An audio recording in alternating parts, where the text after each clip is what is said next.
Hello नमस्कार साथियों, जय हिंद, वंदे मातरम। दोस्तों मैं हूं माही और स्वागत करता हूं अब जीतेंगे पर।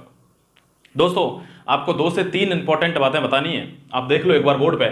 एक तो ये यूपी पुलिस कांस्टेबल जो 35,000 से ऊपर की भर्तियां निकलने वाली हैं, आपके पास गोल्डन चांस है एक सरकारी नौकरी लेने का।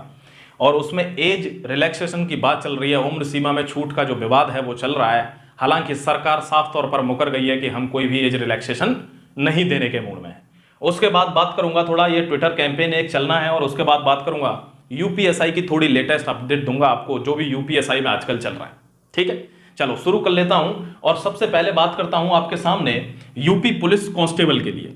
दोस्तों यूपी पुलिस कांस्टेबल में छूट, ये जेन्युइन क्वेश्चन है कि देनी चाहिए, और लोगों ने आवाज भी उठाई। कुछ लोगों ने जो है इस पे बहुत ज्यादा बात करी, विवाद भी हुआ इस पे, लेकिन सरकार है कि कोई सुनने की तैयार नहीं है। वो ये कह रही है कि नहीं, भले ही 2 साल बर्बाद हो गए, चुनाव में हमारे बर्बाद हुए 2 साल, तो हम तो सरकार हैं, हम तो अपना कर लेंगे जो भी करेंगे, लेकिन तुमको छूट नहीं देंगे। ये साफ तौर पे कह दिया गया है। ठीक है, थोड़ा सा हठधर्मी है, और इसमें कोई भी छूट नहीं है, जबकि इसमें 2 साल की तो मिनिमम छूट देनी थी।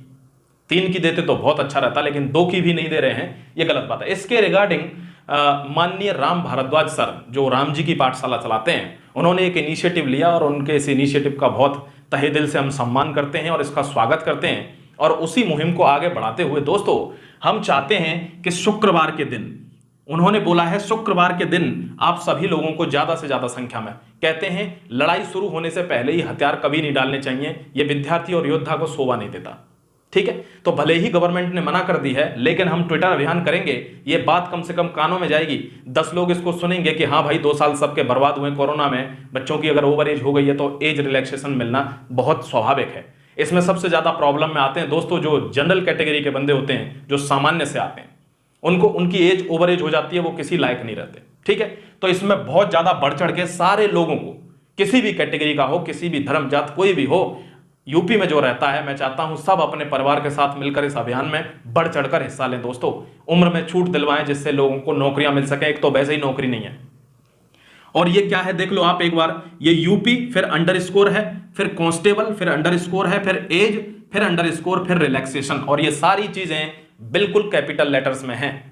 बिल्कुल स्पेलिंग में कोई गड़बड़ी नहीं करनी है। आप चाहें तो स्क्रीनशॉट इसका ले लें और उसके बाद इसको एज इट इज चस्पा करते चलें। कुछ चीजें भी उन्होंने बताई हैं जो आपको वहां लिखनी है। वहां लिखनी है कि माननीय 2 साल हमारी खराब हो चुकी हैं कोरोना के चलते, तो हमारी ये विनती है कि हमारी जो ओवर एज हुई है उसकी वजह से हमको 2 से 3 साल की छूट जरूर दी जाए। ठीक है, आपके पास फोटो पोस्टर्स हों तो वो भी चिपकाएं कोरोना वगैरह के। ठीक है, यही तरीका है। तो ये तो हो गया यूपी कांस्टेबल का। दोस्तों इसमें 35,000 प्लस वैकेंसी हैं। आपसे रिक्वेस्ट है कि अच्छे से मेहनत करो, दम लगा दो, और दम लगाकर एक जॉब ले लो। ठीक है, चलो लास्ट बात कर लेता हूं यूपीएसआई की, ये बहुत ही महत्वपूर्ण है। कोर्ट केस की बात करता हूं दोस्तों। कोर्ट केस आप जानते हैं, सुनवाई 18 जुलाई को, और फिर उसके बाद 10 अगस्त को। अभी इको गार्डन पे भी बहुत ज्यादा हलचल है। कल फिर से 20 तारीख को जो है, 20 तारीख को एक सत्याग्रह रखा गया था। फिर से लोग वहां पहुंचे थे, काफी संख्या में लोग वहां पहुंचे। जो लोग कमेंटबाजी करते हैं वो तो नहीं पहुंचे होंगे, लेकिन यहां पहुंचे लोग, और जो अमिताभ ठाकुर जो थे, जो इसका नेतृत्व कर रहे थे इस आंदोलन का, उनको नजरबंद कर दिया। क्योंकि सरकार की सब पे नजर रहती है। सरकार को पता चल गया कि ये वहां जाएंगे तो वहां भीड़ इकट्ठी होगी, भीड़ इकट्ठी होगी तो उसमें अग्निवीर वाले बच्चे शामिल हो जाएंगे, और वहां दंगा होने की प्रबल प्रवृत्ति रहेगी। इस वजह से उन्होंने प्री मीजर्स लेते हुए, कहते हैं ना कि prevention is better than cure, तो उन्होंने कहा दंगा रोकें, इससे कोशिश करो दंगा होने ही ना दें। समझ गए? तो इसलिए इनको नजरबंद कर दिया और इको गार्डन पे इनको पहुंचने नहीं दिया गया। वहां बच्चे फिर भी पहुंचे, 2-3 किसान नेता भी वहां आए, तालियान वगैरह जो थे। राकेश टिकैत मेरे ख्याल 23 तारीख को वहां पहुंचेंगे। तो ये आंदोलन अभी भी जारी है। अब मैं आपको बताता हूं दोस्तों, आप आंदोलन करो, चाहे कुछ भी करो, चाहे कोर्ट केस करो, आंदोलन करो, कुछ भी करो, मेरी एक रिक्वेस्ट है कि आप पढ़ाई भी करो। अगर पढ़ाई नहीं करेंगे तो कुछ भी मिलेगा नहीं।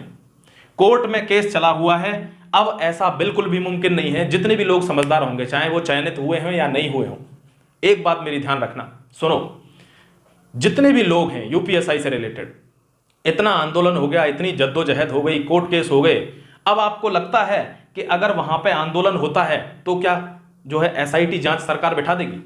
बताओ, सोच के बताओ, एक बार दिल से बताना, भावनाओं में मत बहना। आपको ऐसा लगता है कि इतने 2 महीने के स्ट्रगल के बाद सरकार ने बच्चों की रिक्वेस्ट पे खुद एसआईटी नहीं बिठाई, तो क्या ये आंदोलन होने के बाद वो एसआईटी अब बिठाएगी?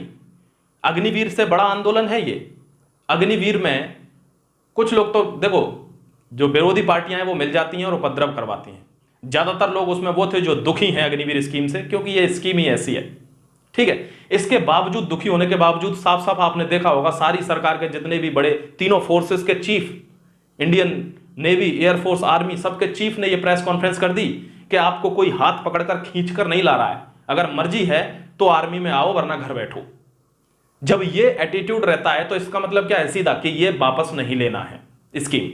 अब उससे बड़ा प्रोटेस्ट तो कोई होगा नहीं, लेकिन वो भी स्कीम वापस नहीं हुई। तो क्या तुम्हें लगता है कि यहां पर फिर से लोग इकट्ठा हो जाएं, फिर से चंद लोग आ जाएं और सरकार उनकी बात मान लेगी?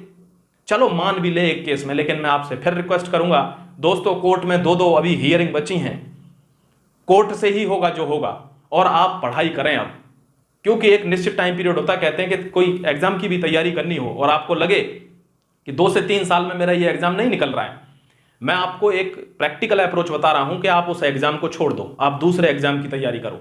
अदरवाइज आप कहोगे कि मैंने 3 साल इसमें बर्बाद कर दिया, अब तो नहीं छोड़ सकता। ये एटीट्यूड आपको जिंदगी भर वहीं रख देगा, ठीक है।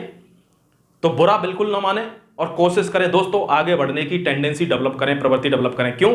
क्योंकि आपका काम ऐसा नहीं है खत्म हो गया है, काम यहां चल रहा है कोर्ट में, और कोर्ट ने जो निर्णय देगा, अब वो निर्णय कोई भी हो, चाहे वो सरकार के पक्ष में निर्णय जाए, आपके पक्ष में जाए, वो इसी पे डिपेंड है। यहां से मुझे नहीं लगता है कुछ अब होगा। मैं तो जेन्युइन बोलता हूं दोस्तों, आपको पता है, बिल्कुल भी मटर लगाने की या बटरिंग की मेरे को आदत नहीं है, ठीक है। तो यहां से मुझे नहीं लगता कि चलो मान लो फिर से 1000-1500 बच्चे आ जाते हैं तो सरकार अब एसआईटी बिठा देगी, नहीं। अगर बिठी एसआईटी तो कोर्ट के आदेश पे ही बिठेगी। जय हिंद, वंदे मातरम। दोस्तों, इन चीजों का ध्यान रखना, शुक्रवार को तैयार रहना, इसका बहुत अच्छे से आपको सपोर्ट करना है। एटलीस्ट वहां अभी इतना लटका पड़ा है मामला, तो यहां तो कम से कम आपको एज में रिलैक्सेशन मिल जाए, जिससे आपके हाथ में एक सरकारी नौकरी आ जाए। इन्हीं बातों के साथ मैं अपनी आवाज को विराम देता हूं दोस्तों, मिलूंगा आपसे अगले वीडियो में। तब तक के लिए खुश रहें, पढ़ाई जरूर करें। जय हिंद, वंदे मातरम।